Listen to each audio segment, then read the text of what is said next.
Bonjour, je m'appelle Claire Guibert, je suis énergéticienne et créatrice d'objets vibratoires. Vous verrez mes créations en bois sur le site Vibratis, comme les gravures en géométrie sacrée et les pendules taillées sur un tour à bois. Vous pouvez aussi télécharger gratuitement le e-book Ondes de forme, dont la géométrie sacrée, que vous pourrez donc imprimer chez vous. Bon, on est pratiquement à 1500 abonnés en peu de temps. Que dire? Merci du fond du cœur. On est vraiment très reconnaissant que vous puissiez nous aider à perdurer la chaîne. Et pour ceux qui n'ont pas encore fait et qui ont envie, n'hésitez pas à liker, à vous abonner, à partager.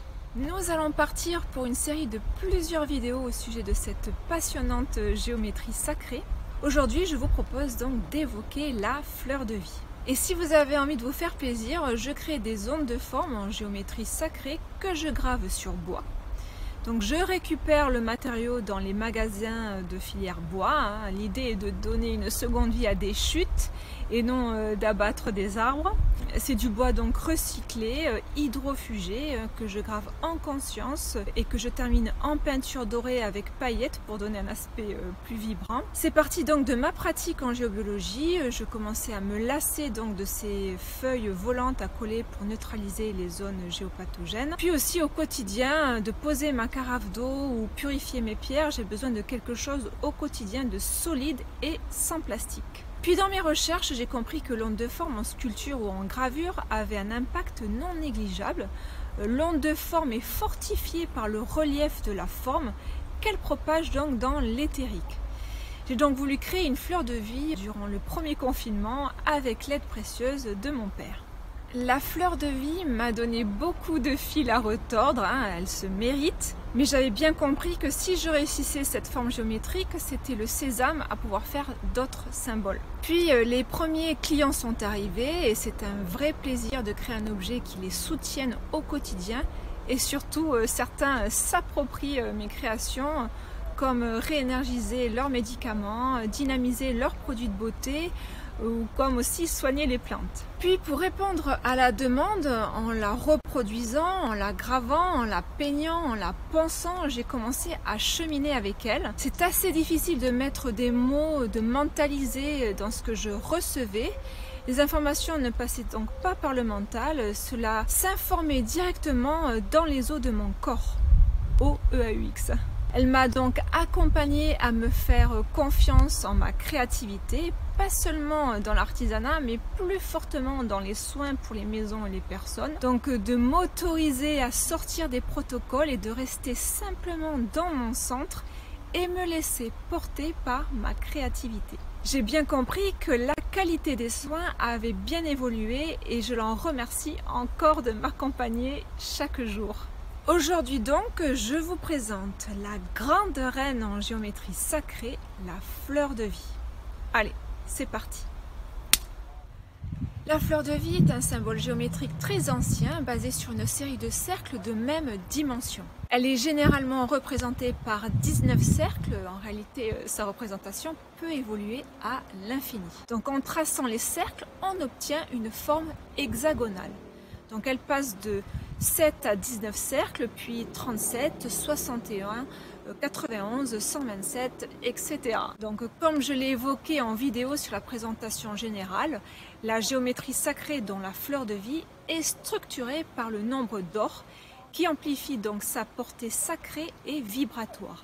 Donc je vous laisse jeter un coup d'œil. Là je vais évoquer dans cette vidéo d'autres aspects majeurs.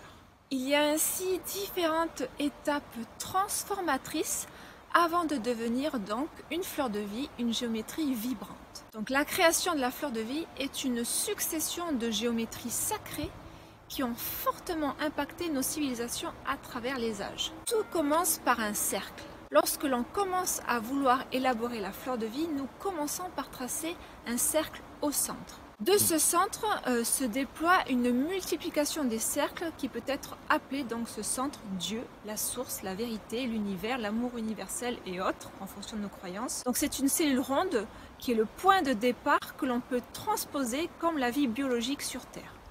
La partie centrale d'un point de vue biologique ressemble étonnamment à la division cellulaire, principe fondamental à la vie. Donc la source va chercher à se développer pour assurer son évolution.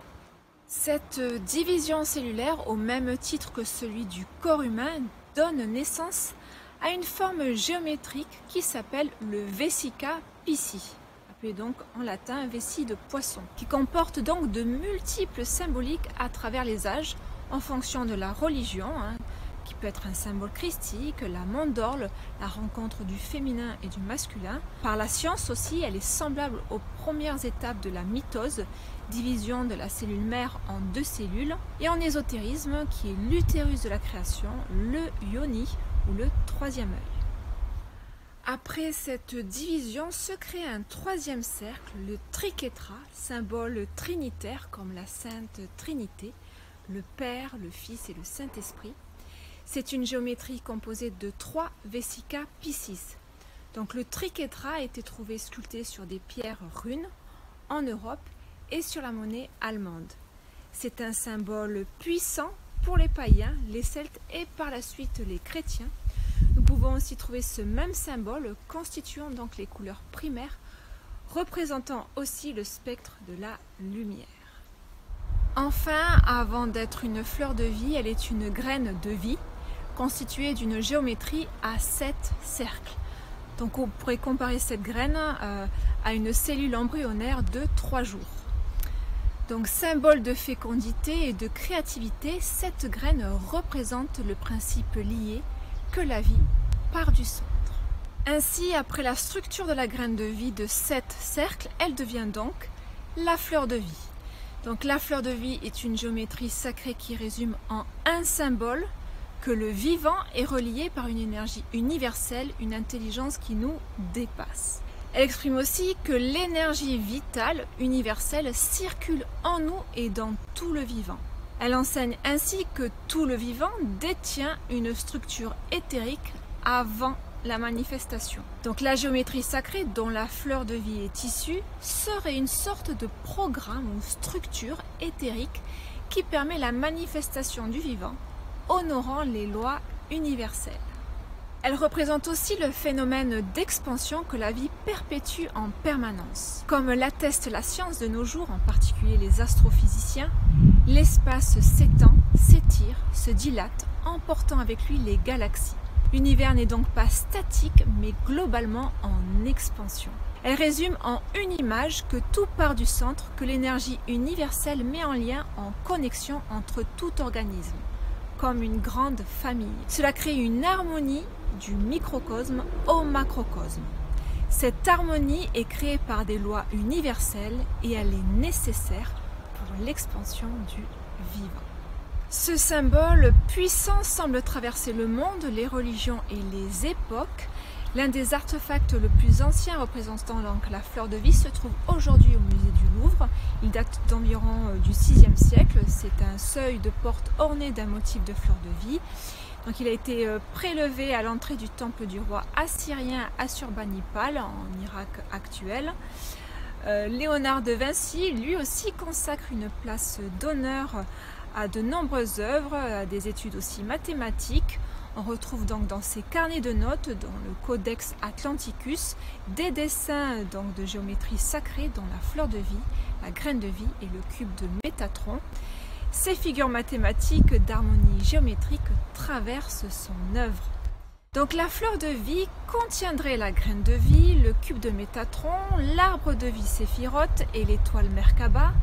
Elle contiendrait aussi tous les solides de Platon, le tétraèdre, l'octaèdre, l'icosaèdre, l'hexaèdre et le dodécaèdre.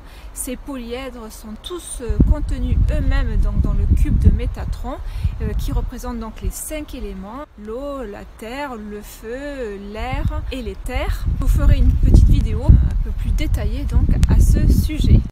Selon certains auteurs, la fleur de vie aurait plus de 6000 ans. 2 fleurs de vie à 19 cercles ont été trouvées dans le temple d'Osiris à Abydos en Égypte, comme documenté par Drunvalo Melchizedek dans son livre L'Ancien secret de la fleur de vie, publié en 99. Leur datation n'est pas exacte, mais elle aurait au moins 6000 ans, voire beaucoup plus.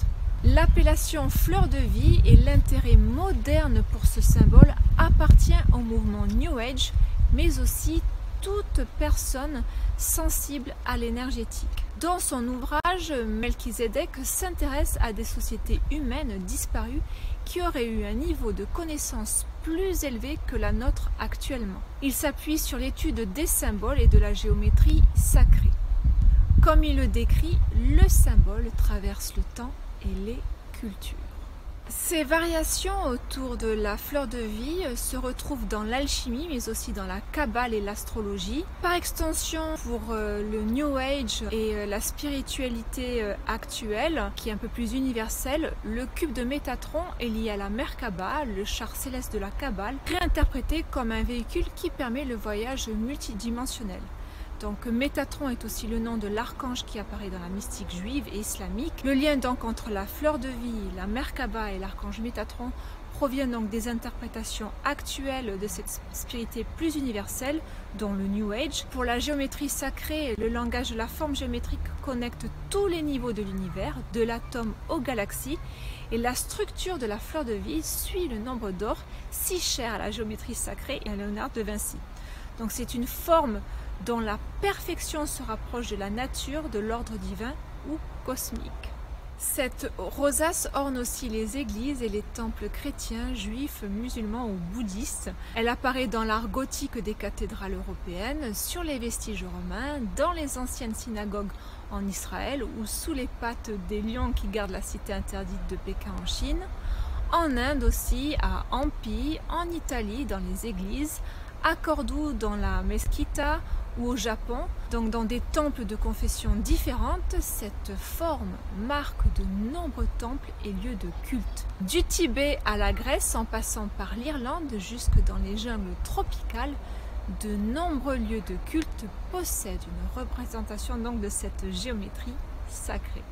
Pour son utilisation, comme évoqué dans la présentation générale de la géométrie sacrée, ces symboles sont utilisés de nos jours pour réinformer l'eau, l'alimentation ou pour faire la purification des cristaux, afin de se nourrir ou de se protéger par des informations plus lumineuses. Certains de mes clients, comme je vous l'ai dit au préalable, dynamisent aussi leurs médicaments, leurs plantes, leurs produits de beauté.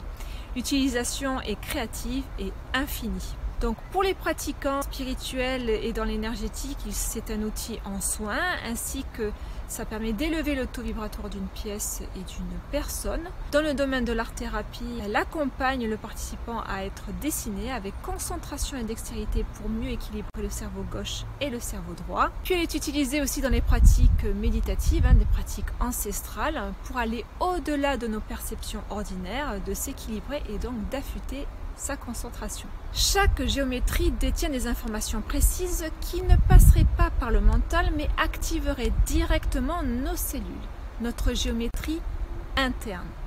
Donc j'ai l'habitude de laisser la personne cheminer avec la fleur de vie et qu'elle reçoive donc des informations, des prises de conscience spécifiques à son histoire. En fait, dans le sens que je la laisse choisir les créations que je lui propose, sans expliquer au préalable le symbole de chacune, je préfère que ce soit elle, ses cellules, qui lui parlent, qui choisissent.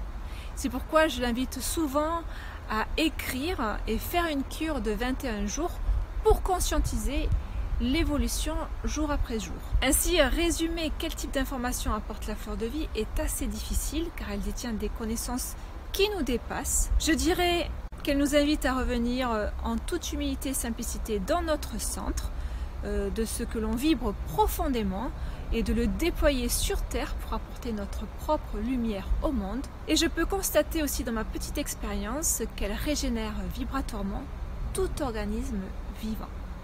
Sa présence dans tant de cultures et d'époques en fait un symbole universel. Elle nous relie à tout et au grand tout, au niveau cellulaire comme au niveau planétaire. De l'Égypte des pyramides à Léonard de Vinci, des temples d'Asie au New Age, la fleur de vie ne cesse de fasciner par la contemplation et aussi à intégrer ces informations. Ce symbole nous rappelle que tout est relié par la structure même de la vie. Elle exprime à la fois l'énergie vitale universelle et le phénomène d'expansion de l'univers. Voilà, j'espère vous avoir éclairé dans mes recherches et mon expérience que j'ai avec la fleur de vie. N'hésitez pas à télécharger le e-book Ondes de forme. Dans la barre de description, vous avez le lien donc de la formation Art du pendule pour mieux utiliser donc le pendule au quotidien, ainsi que le groupe Facebook pour que nous puissions échanger, partager autour de cette pratique. Bien entendu, mes créations sont sur le site Vibratis, que ce soit les réceptacles en géométrie sacrée et les pendules taillés sur un tour à bois. Je pars m'atteler pour vous proposer d'autres vidéos sur la géométrie sacrée. Et n'hésitez pas à liker, à vous abonner afin de faire perdurer la chaîne. Merci encore pour vos abonnements, pour vos likes, c'est vraiment un plaisir. En attendant donc de vous revoir, je vous dis à très bientôt et surtout, prenez soin de vous.